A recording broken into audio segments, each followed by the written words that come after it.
Hello everyone, welcome back to my YouTube channel. तो जैसा कि आपको पता है लर्नर्स की मैं जो हूँ आपके लिए वीडियो प्रोवाइड करवा रही हूँ। आपके 10th क्लास का जो साइंस सब्जेक्ट है उसके रिगार्डिंग आपका जो सीटेट एसटेट का जो सिलेबस रहता है, जो टीजीटी लेवल है आपका, उसके लिए आपको जो साइंस चाहिए होता है वो टॉपिक्स मैं आपको प्रोवाइड करवा रही हूँ। साथ के साथ मैंने सीडीपी और आपका जो हिंदी और इंग्लिश है, ठीक है, उसकी भी मैंने कई सारी वीडियोज अपलोड कर रखी हैं।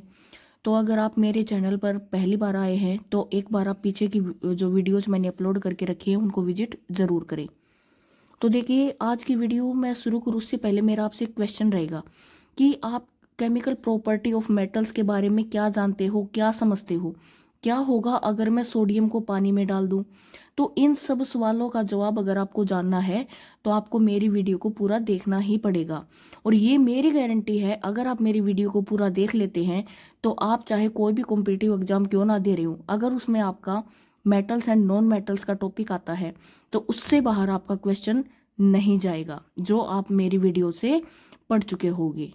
तो देखिए, आज का टॉपिक शुरू करते हैं। आज का हमारा टॉपिक रहेगा आपका क्या है, chemical properties of the metals, कि आपका जो मेटल है उसकी केमिकल प्रॉपर्टीज क्या क्या रहेंगी।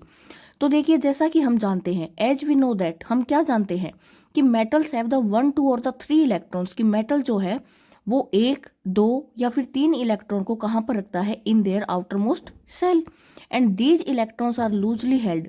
और ये जो आपके इलेक्ट्रॉन है ये बड़े ही loosely held by their nuclei, यानी कि जो न्यूक्लियस इनको बड़े ही धीमे से, या बोल सकते हो थोड़ा सा इतना ज़्यादा टाइटली इनको अपनी तरफ अट्रैक्ट करके नहीं रख रहा होता है, ठीक है, यानी कि काफ़ी लूजली हेल्ड होते हैं, बड़े ही ढीले ढाले उसने पकड़े हुए होते हैं इनको, ठीक है। अब पकड़ने का मतलब यानी कि वो हाथ में पकड़ के बैठा है।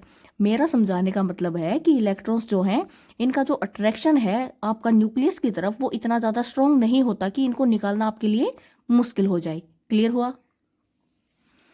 So they are easily lost their outermost electrons to form the positive charge ions। इसका मतलब अगर ये लूजली हेल्ड है तो हम क्या कर सकते हैं, इन इलेक्ट्रॉन्स को इजीली वहां से लॉस करा सकते हैं, ठीक है, और क्या बना सकते हैं, पॉजिटिव चार्ज आयंस को। तो देखिए, अगर आपको मेरी आवाज़ की वजह से थोड़ा अजीब लग रहा हो तो उसके लिए मैं माफ़ी चाहूँगी। पिछले 2-3 दिन से जुकाम की वजह से आवाज़ थोड़ी सी बदली हुई है, तो प्लीज़ आप इसी आवाज़ के साथ कोऑपरेट करें। अब इसी बात को हम क्या करते हैं, एग्जाम्पल से समझते हैं कि आपका जो आपका लूजली हेल्ड जो इलेक्ट्रॉन है मेटल्स का वो क्या करता है। तो देखिए, जैसे आपका सोडियम मेटल है, आफ्टर लॉस आउटरमोस्ट 1 इलेक्ट्रॉन, अगर वो अपना आउटरमोस्ट एक इलेक्ट्रॉन जो लूजली हेल्ड है, ठीक है, अगर उसको क्या कर देगा, वो लॉस कर देगा, तो क्या बना लेगा, to form the positively charge ion. क्या बना लेगा, आपका पॉजिटिवली चार्ज आयन बना लेगा, यानी कि Na positive. And now it gets stable, और अब क्या हो जाएगा, ये अपने आप को स्टेबल कर लेगा, ठीक है, कैसे, to get the stable electronic configuration, कौन सी, नोबल गैस की। और सोडियम के सबसे पास वाली नोबल गैस की अगर मैं बात करूँ तो कौन सी होती है आपकी, नियोन। अगर नियोन का एटॉमिक नंबर की बात करूँ तो क्या रहता है, 10, और अगर इस 10 इलेक्ट्रॉन का हम इलेक्ट्रॉनिक डिस्ट्रीब्यूशन करें तो क्या बनेगा, 2 and 8। तो देखिए, आपके पास सोडियम था, अगर इस सोडियम का अगर मैं इलेक्ट्रॉनिक कॉन्फ़िगरेशन देखूं तो क्या था, 2, 8 and 1। अब इसको मैंने क्या कर दिया, इसको तोड़ दिया, किसमें, इसने अपना जो आउटरमोस्ट एक इलेक्ट्रॉन था जो लूजली हेल्ड था वो डोनेट कर दिया, तो अब इसका क्या बन गया, आयन, और वो भी कैसा, पॉजिटिव।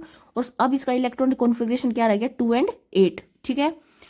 सेम आपका मैग्नीशियम, इसमें आउटर मोस्ट में 2 रहेंगे, एटॉमिक नंबर 12 होता है, तो 12 इलेक्ट्रॉन्स को अगर आप इलेक्ट्रॉनिक कॉन्फ़िगरेशन करते हो तो क्या होगा, 2, 8 and 2। तो 2, 8 इसका क्या रह गया, नोबल गैस कॉन्फ़िगरेशन, जो इसने क्या कर दिया, 2 इलेक्ट्रॉन को लॉस करके अपने आप को स्टेबल कर लिया है। सेम एल्यूमिनियम के केस में क्या रह जाएगा, 3। क्लियर हुआ? इसमें एक और इम्पोर्टेंट आपका पॉइंट बनता है क्या, कि जो मेटल एटम है आपके वो लॉस कर देते हैं इलेक्ट्रॉन्स को और क्या फॉर्म कर लेते हैं, पॉजिटिवली चार्ज आयंस को। आप मेटल्स को और क्या बुला सकते हो, इलेक्ट्रोपॉजिटिव एलिमेंट्स। तो आज अभी तक आपने जो पढ़ा है उसमें मेरा आपसे क्वेश्चन रहेगा कि what do you mean by electropositive elements, और मेटल्स आपके इलेक्ट्रोपॉजिटिव हैं या इलेक्ट्रोनेगेटिव। तो इसका जवाब आप मुझे कमेंट सेक्शन में जरूर देंगे। Thank you.